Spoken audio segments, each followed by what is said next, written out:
ፍራውል ጋር ልደውልና ፍራውል ካለ ሪኩዌስት ልካለ በዚህ ከሌለ እኔ በራሴ መንገድ አስኬደዋለሁ። የመጀመሪያው ጥሪ እናቀርባለን። ከዛ ደግሞ ማይመቸው ሁኔታዎች ካለ ነገሮችን አመቻችተን የግድ ቴዲ ቤት መሆን አይጠበቅም። ሌላ ቦታ ተሙጋ ዮኒ ጋር ሌሎች ጋር መሆን ይችላል። የመጀመሪያው ነገር ለሱ የተወሰነ ሩም እንተዋለን 50% ያንቺን 50% እንሰማና የሱን ደግሞ ሳይድ መስማትም ስላለብን እንሰማለን። ስለዚህ አሁን ምንድነው ማደርገው ከላከ አስገቡልኝ ሞዴሬተሮች ካላከ በስልክ ልደውልና ከስፒከር ጋር አገናኝቼ የሚለውን አንድ ባንድ እንጠይቀዋለን። የመጀመሪያው ነገር ወደ ፍራውል ከመሄዴ በፊት ተምራው ምንድነው የምትፈልጊው አንቺ? ገንዘብ እንዲቀነስልሽ ነው? ትራኩን መመለስ ነው የምትፈልጊው? ይሄን ጉዳይ የኢትዮጵያ ሕዝብ እንዲያውቅልሽ ነው? ምንድነው የምትፈልጊው አንቺ? እኔ የምፈልገው አያደርገውም በሰዓቱ ያው ግን ገንዘቤን በሰዓቱ ያለው የማርኬት ቫልዩ በዚህ ስላልሆነ ገንዘቤ እንዲመልስልኝ ደስ ይለኛል። ካልሆነ የምፈልገው ህዝብ ፍራውል ኢቴቻን ህዝብ እንዳውቀው ነው። ህዝብ እንዳውቀው ሪል ማንነቱ ሌላ እንደሆነ ህዝብ እንዳውቀው ነው። በቃ አለቀ። ስልክ እኔ እሱ ብቻ ገንዘቤ እንዲመልስልኝ እስቲ ሙሉ ገንዘቡን ነው ወይስ ሙሉ ኖ የማርኬት ቫልዩ ታይቶ ከዛ በላይ ያስከፈለኝን ብር። እሺ ክብራቱና ክብራን ፍራውል ጋር ደውዬለታለሁ። የሱን እንስማና ግን ለምንድን ነው እሱ እዚህ የማይመጣው ቴዲ? እዚህ ጋር እንጠይቀዋለን የሚለውን ነገር እንትንና ምንድነው ነው ማለት ነው። ሁልጊዜ ፕሌን ውስጥና ሁልጊዜ መኪና ውስጥ ነው። ይሄ የሱ ጨዋታ ነው። ይሄ እሱንም እንደ አንድ ነጥብ ከአድማጭ ተመልካች ጋር በመሆን ትይዣለሽ። አንቺ የመሰለሽን ትይዣለሽ። እኔ በተቻለ መጠን ከመቅረት መምጣት ይሻላል በሚለው እናስገባው አይደል? እንዴት ነው አይደል? የሚለውን እንስማ። ቅድም ፕሌን ላይ ነኝ ብሎኛል። የሆነ ቦታ የተጓዝኩ ነው ብሏል። እና አንድ ነገር ከይቅርታ ጋር እሺ፣ ደረሰኝ ጠይቅልኝ 167,000 ገዛው ብሎ የዋሸበትን ደረሰኝ እፈልጋለሁ። እኔ ፖይንቴ 110,000 ገዛውት 120,000 ገዛውት ምናምን አይደለም። እሱ አይደለም የኔ ክርክር። 167,000 ገዝቼ ከስሬ ነው ብሎ የሸጠበትን ለኔ ከስሮ የሸጠበትን ሪሲት እኔ ለአንተ ሁሉንም መረጃዎች እንደሰጠው እሱም በመረጃ ነው እንጂ የዝም ብሎ አይሆን። ቴንክ ዩ። እሺ አሁን ያንቺን ሰምተናል። የሱን እንስማና ሙሉውን ሚውት አድርገሽ ተሰሚና ከዛ ደግሞ የምትሄጂበትን ጉዳይ ዮኒም አለ ማሪም አለ ተሙም ስላለ እንሰማለን። ይሰማችኋል? ጤና ይስጥልኝ። ይሰማችኋል? ሄሎ የፍራውል ድምጽ ፍራውል ድምጽ ምናልባት ሊረብሽ ይችላል። ፕሌን ውስጥ ነው ያለው። የፍራውል ድምጽ ይሰማችኋል? የፍራውል ድምጽ ይሰማችኋል? ኮሜንት ላይ ያላችሁ ኦኬ፣ ቀጥል። እየተከታተልክ ነበር። ተምራለች ዮኒ ያለ መከታተል አልችልም በእንትን ውስጥ ስላለው ማለት ነው። አይከፍትም። ግን ከዛ በፊት የደወለልኝ ሰው ስላለ ጂኒው የሚል አካውንት የእሷ ጆይን አድርጋበት የነበረው ካምፓኒ ባለቤት ነው። መኪናውን ስትገዛ የነበረ ጊዜ ነበረ ምን ያህል ዲስካውንት እንደተደረገላት። በነገራችን ላይ ጉዳዩ ወደ ህግ ሄደዋል። $19,500 ዲስካውንት ተደርጎላታል። 19,500 ገዛበት ማለት ነው። ከተሰማችሁ ድምፅ 7,000ውን ዮኒ ነው ያስቀነሰኝ በስልክ ማለት ነው። ከዮኒ ጋር ደውላ ገንዘብ የለኝም ምናምን ስል ዮኒ ለምኖኝ 6 ሰዓት ሙሉ ተከራክረን ዲስካውንት አደረኩላት 7,000። ቀጥሎ ደግሞ መኪናው ዳላስ ከደረሰ በኋላ የለኝም በሚል 10,000 ዲስካውንት እነ ማሜ እዛው ቆመው አስቀንሰውኛል 17,000። ከዛ 2,500 ደግሞ የታርጋ ምናምን ያወጣውላት እኔ ነኝ። ከዛ በኋላ ጨርሳ ነው። አሁን እኔ መኪናውን ልጅቷ አቴንሽን ፈልጋ ነው እንጂ መኪናውን 1 ብርም ገዝቼ 1 ሚሊዮን መሸጥ መብቴ ነው። በነገራችን ላይ ሪከርድ አድርጉልኝ እባካችሁ፣ ሪከርድ አድርጉልኝ ፈልገዋለሁ።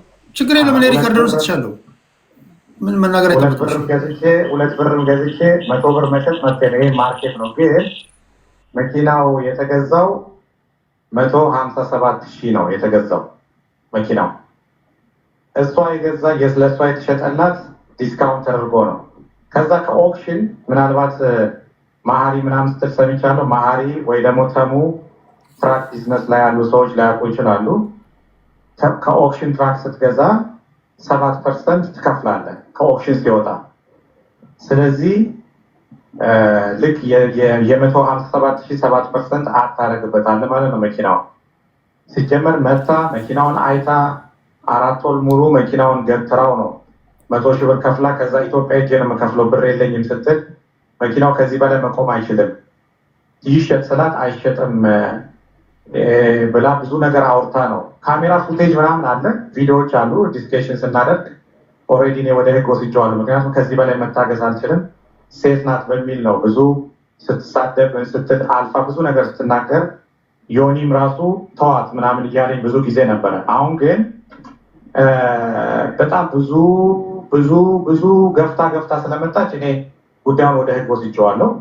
በዚህ በሚቀጥለው ሳምንት በአድሬሷ የእንትኑ ይላክላታል ደብዳቤው።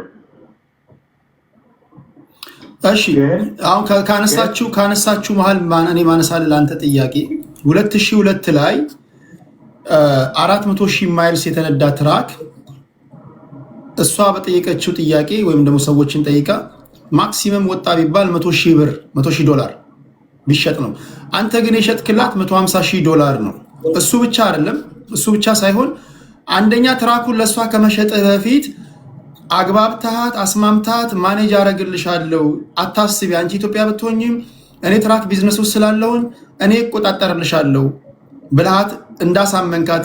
ሁለተኛ እንትን አርግ ቴዲ፣ አንተ ድምፅ ብዙ ስለማይሰማኝ ጂኒው የሚለውን አካውንት አስገባው ፈልግና፣ አካውንት ቲክታኩ ጂኒው ይላል። አንተ መግባት አትችልም፣ ቲክቶክ ላይ መግባት አትችልም። ቲክቶክ ላይ መግባት አልችልም። አሁን እንትን ላይ ነው፣ በስልክ ካልሆነ አይገባም ቲክታክ። ሞክሬ ነበር፣ ዝም ብሎ ነው የሚሽከረከረው። ውስጥ ነኝ፣ ድምፁ አይረብሽም። አሁን የፕሌኑ እሺ፣ ጂኒውን እናስገባው ወይስ እንዴት ነው? ኦኬ፣ ይሄን ጥያቄ መመለስ እችላለሁ። እነዚህ ሁለቱን ጥያቄዎች ባነሳለሁ ነበር። እሱ ነው ዋናው ካምፓኒ ስራ የገባችበት እሱ ነው እኮ ባለ ካምፓኒው አለ። እሺ፣ ስሙን ጠርታለች። ስራ አስጀምሪያት ከእነሱ ጋር አገናኝቼ ስራ አስጀምሪያት። አንዴ ፍራኦል፣ አንዴ ምን አልክ ተሙ?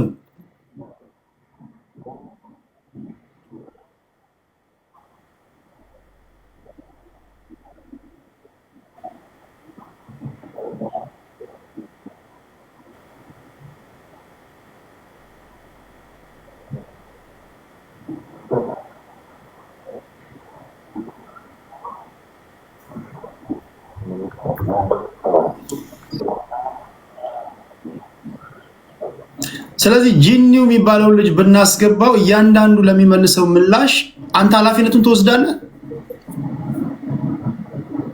ተሙ ሚዩት ነህ፣ ስታወራ ሚዩት ነህ እያሉ ነው።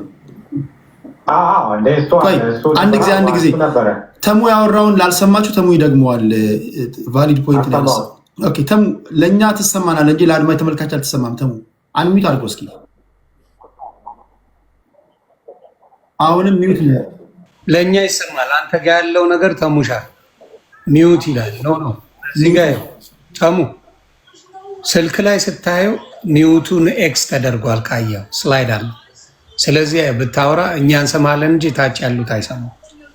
ያቺ ነገር መጥፋት አለባት። ዮኒ አለ እንዴ? ዮኒ አለ። ኦኬ ዮኒ ልጠይቀው። በዚህ አንድ ጥያቄ ዮኒ ልጠይቀው። ወደ ዮኒ ከመጠየቅ በፊት ተሙ አንድ ወረድና ተመልሰና ወይ ድጋሚ ላስገባ እዛው።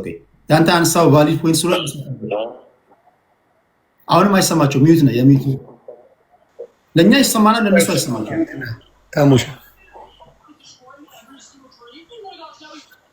ድጋሚ ወረድና እዛው። እሺ ታፕ አርጉ። ተሙ ያነሳው ጥያቄ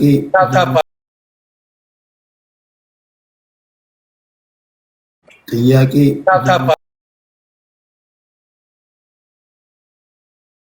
ጥያቄ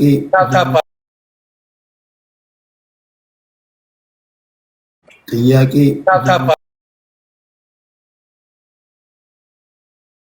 ጥያቄ ጥያቄ እንዳንተ ሆኖ ስለሆነ የሚመልሰው አንተ ኃላፊነቱን ትወስዳለህ።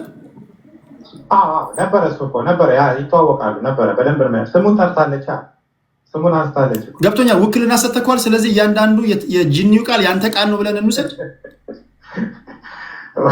ውክልና ሰጥተዋል ምናምን ሳይሆን ላይክ ኬዙን ወደ ፍርድ ቤት አደረጋችሁት ለህዝቡ ለመናገር ነው እንጂ ኦልሬዲ እሷ ራሷ ፍርድ ቤት ቀርባ ይሄንን ታስረዳለች በደንብ።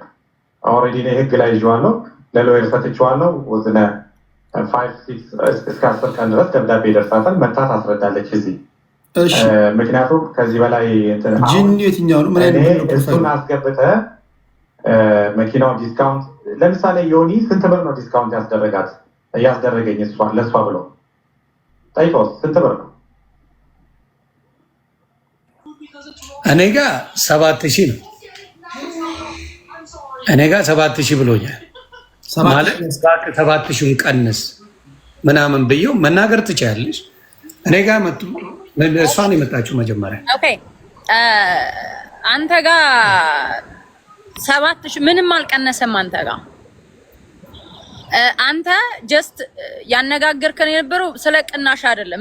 157,000 አይደለም የገዛው። ፈርስት ኦፍ ኦል 167,500 ምናምን ዶላር ነው ገዛው የሚለው 10,000 ኦልሬዲ በፊት ገና ሲሸጥልኝ ቀንሶልኛል። 7,000ን የቀነሰው እነ ሄኖክ ማን ነው እነ ብሩክ ኦር ጆሲ ብሉ ናይል ትራክ ካምፓኒ ዳላስ ሁሉ ሰው ያውቃቸዋል። እነሱ ናቸው ያስቀነሱት። እነሱም አስገድደውት ማለት ይቻላል። በቃ ተለምኖ በስንት ዳላስ ከወሰደኝ በኋላ ካሽ ከከፈልሽ በኋላ 7,000ን እቀንስሻለሁ ብሎ ከከፈልኩት በኋላ አልቀንስም እየሰራሽ ትክፈል አለ። አልከፍልም አልኩት። እንደውም ቢል ኦፍ ሴል ተሰርቶ ነበር 157,000 ተብሎ 157,000 ተብሎ ቢሎ እኔ እንደውም ልጁ ስልክ ካነሳልኝ ብሩክ የሚባለውን እዚህ ላቀርበው እችላለሁ። ስልክ ካነሳልኝ ጂኒ ማን ነው? አንዳንድ ቁጥር ጂኒ የሚባል ሰውዬ ግን ማን ነው? እኔ አላውቀውም። ማን ነው ጂኒ? ስሙን ጠርተዋለሽ ብሏል። ማን ነው? ብሩክ ነው ኦር ጆሲ ነው? ይናገር ማን ነው በለው። እኔ ስም የጠራሁት የሁለቱን ሰዎች ስም ነው እዚህ ጋር። ጂኒው ማን ነው? ፕሮፋይሉ ምን አይነት የሚል ነው? ፌራ ጂኒው ማን ነው? ፕሮፋይሉ ምን አይነት ነው? ጂኒው ይድበት የሚል እሷ ራሷ ስሙን ጠርታለች ብሏል። አንዴማ ቴዲ ስሙን ጠርታለች ስላለ ጆሲ ነው ወይስ ብሩክ በለው። ሁለቱን ሰዎች ነው ስም የጠራሁት እዚህ ጋር የብሉ ናይል ባለቤቶች። ሌላ ሰው ስም አልጠራውም። የብሉ ናይል ትራክ ካምፓኒ ባለቤቶች ማለት ነው። $7,000 ለምነው ያስቀነሱልኝ ልጆች። እሺ ጂኒው ምንድነው? የትኛው ነው ስሙ? ጂኒው ትክክለኛ ስሙ የትኛው